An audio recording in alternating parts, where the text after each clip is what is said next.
So for lunch today, we're gonna make mac and cheese in the microwave pasta cooker, the Pampered Chef microwave pasta cooker. So first you're gonna put in your desired amount of noodles, and I have elbows here.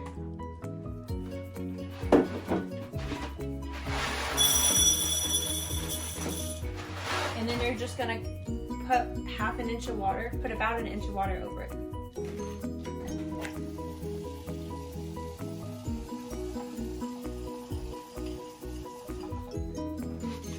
So now you're gonna put the lid back on.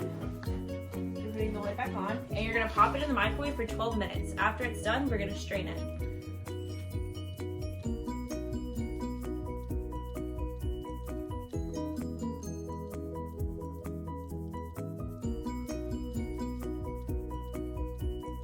Okay, so now I just got my microwave pasta cooker out of the microwave.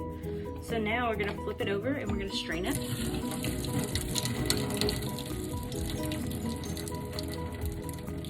So as soon as you strain it, you just pop off the lid. And now you can add your cheese, your milk, your butter, and it's a perfect and easy way to eat lunch. So here's a lunchtime solution. Hope you enjoy.